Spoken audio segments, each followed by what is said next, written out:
Will I get Assassin's Creed Shadows? Maybe. It looks pretty good. Will I get GTA 6? 1000%. Toon Link agrees to me. Let's see what IGN has to say about it. Let's check it out.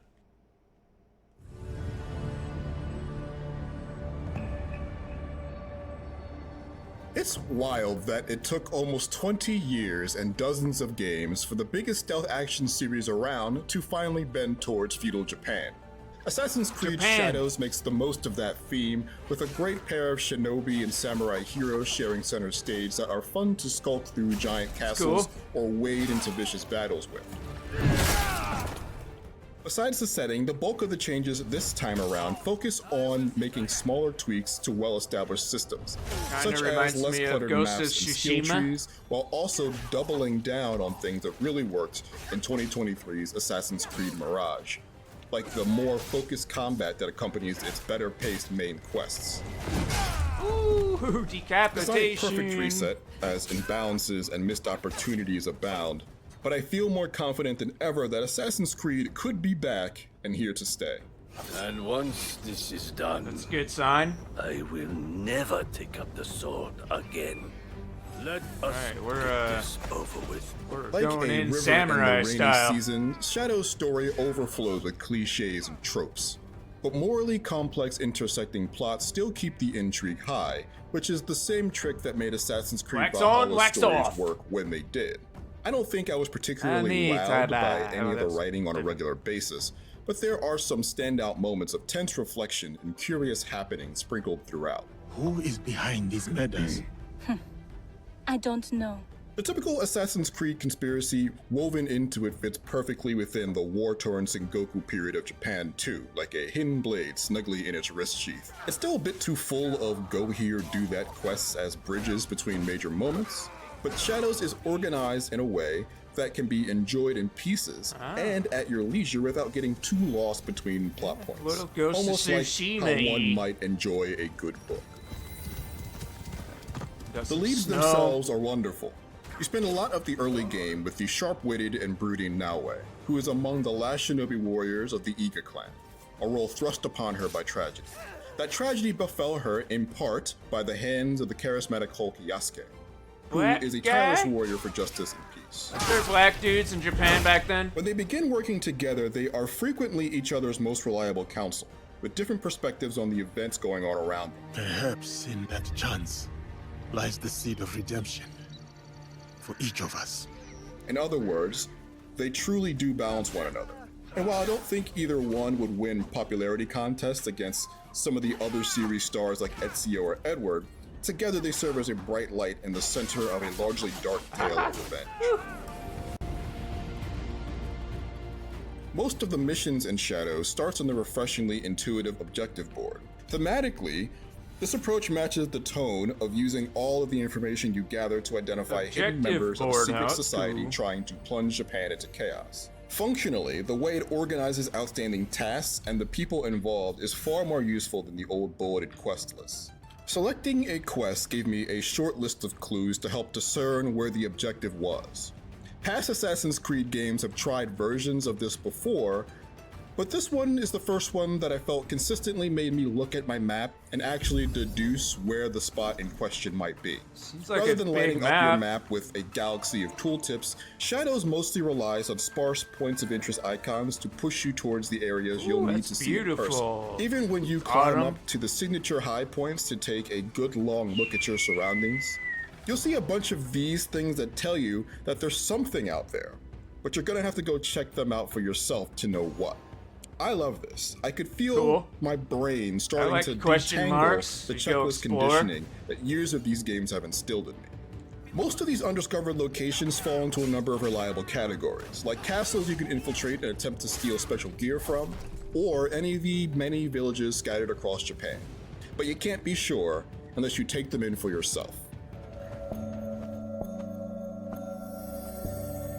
A common thing I would always stop to handle whenever I came across them were world activities. These are smaller locations and events that, when completed, add knowledge points to your characters, adding new options to their skill trees. Not all these events are exciting. but they often don't take too long, and the points are worth it in the end. And Horseback some archery. can add an interesting distraction from the action for a short spell. Between outings, I spent some time at the hideout. After collecting minerals, crops, and wood out in the world, you can use those resources to build and upgrade important buildings here that give you access to new assets. Cool. I spent the majority of my time at the forge managing my equipment, while other important buildings provide features that can be managed in places outside of the hideout, like the new summoning ability from the dojo, which let me call in help from certain allies I met during my adventure. Push him over the bridge. I'm glad I didn't have to dote on this place very much, as I personally can't be bothered to decorate a homestead. But those who can won't be disappointed by the amount of cosmetics available to find and buy. This version of 1500s Japan is a beautiful place. There's such a symphony of color over every hill and across every lake. It looks Each good. season brings with it incredible landscapes, sometimes covered in the copper brown of autumn or entombed Yes, in autumn. deep white snow. Winter. I found the weather to be some of the best I'd ever experienced in an open world. It was hard not to be moved watching powerful winds pick up and bring in rolling thunderstorms, especially when Nice. nature reacted to it all in real time. I love when As games flocks of birds take incorporate flight and rainstorms ground and critters stuff scurry like to Red find Dead safety. Redemption 2. And not for nothing, but in my dozens of hours in Shadows, I encountered remarkably few bugs for a game this size. That guy was pretty strong. Bushido. The 40-hour main story revolves around unmasking and eliminating members of a deadly organization called the Shimbaku. Once you've chosen the target, their multi-mission arcs give you regular opportunities to handle the situation with either Yasuke's might or Naoe's stealth. While there are certainly scenarios where one is more useful than the other, in general, there are remarkably few quests where Naoe isn't better suited for the task at hand. I'm not allowed here. I should be quiet. I love climbing in this game. If the Assassin's Creed playstyle Assassin's is a Creed combination games, of concepts general. like exploration, parkour, stealth, and combat, Naoe can yeah, do all lad. of these competently, excelling at parkour and stealth in particular, while Yasuke can't climb very well or sneak around much due to his size and general lack of grace. I meant to do that. He is a devastating force in combat, but Naoe can simply sneak around most situations that Yasuke would cut his way through. I prefer solving the them with sneaking so much less around. trouble. As much as I like Yasuke, he's far more limited and one-dimensional, with large parts of this game not quite designed to take advantage of his strengths. It's particularly disappointing because Shadows does find ways to tailor missions around both of their skills on occasion, usually in bigger, more pivotal, and more important battles where both heroes need to operate together to succeed. These special missions are separated into sections that allow you to choose which character to proceed with, I was just changing wondering what's if asked you of you could depending on your choose. choice. It's awesome, and made the more homogeneous space between these moments a real bummer. That's cool that you can Combat choose. overall is more challenging and thoughtful than in the past. Enemies, especially in groups, are more aggressive and tend to have solid defenses, both in that they block a lot, and also in that many of them are armored, essentially giving them another life bar. Effectively taking them down means having a solid defense of your own, dodging and deflecting their blows to make them vulnerable, and taking advantage before they recover, though the camera can really struggle to keep all of the action in frame. Straightforward combat encounters really sing when playing as Yasuke, whose suite of weapons are all perfect for decimating enemies. Even right outside in of the his nose, toys, he's a juggernaut of a man, being able to literally run through walls and shake the earth with his blows. Cool weapon. Naoe is very fragile by comparison, and while capable of doing lots of damage when enemies are vulnerable, she gets overwhelmed easily by mobs, especially well-armored bruisers. Gotta be sneaky with her. On the flip side, Naoe is a menace when striking from the shadows or catching enemies unaware. Oh, nice.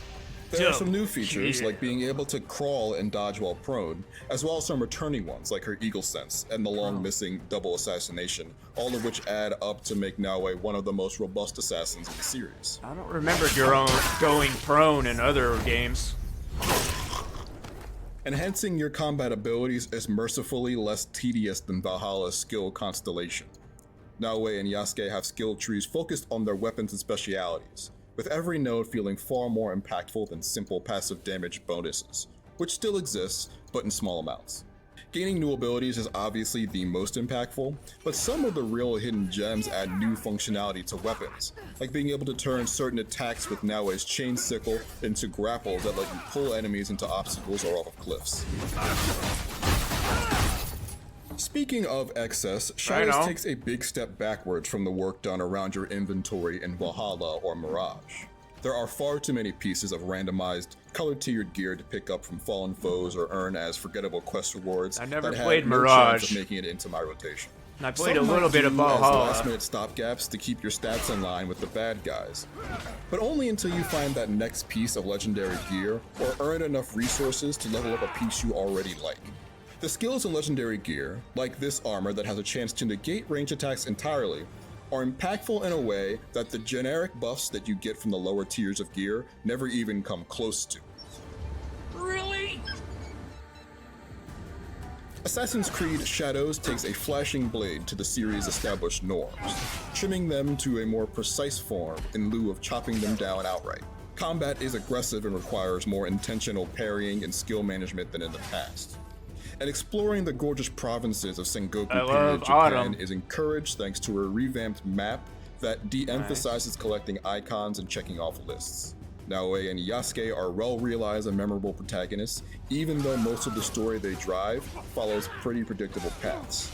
Both have unique playstyles that bolster each other's weaknesses, but they are ultimately imbalanced by the fact that you can make use of the stealth and exploration skills of the master shinobi far more than the superhuman strength of the samurai. This isn't the Assassin's Creed that will change the minds of folks who have never connected with the series before. But for those of us with lots of hours logged into the Animus, the sum of Shadow's parts provide a refreshing alignment that you should not skip. Hey, 8! It's pretty good. For more action, check out our reviews of Monster Hunter Wilds or Xenoblade Chronicles X Definitive Edition. Hey, it looks pretty good. And an 8 isn't a bad score, no. I don't know if it's as fun as Ghost of Tsushima, but it looks pretty good. I might get it. Maybe. My favorite Assassin's Creed is Origins and Odyssey. I think them two are the funnest. And a lot of people love Black Flag, and I never played Black Flag. Maybe I should. Thanks for watching if you did. Peace.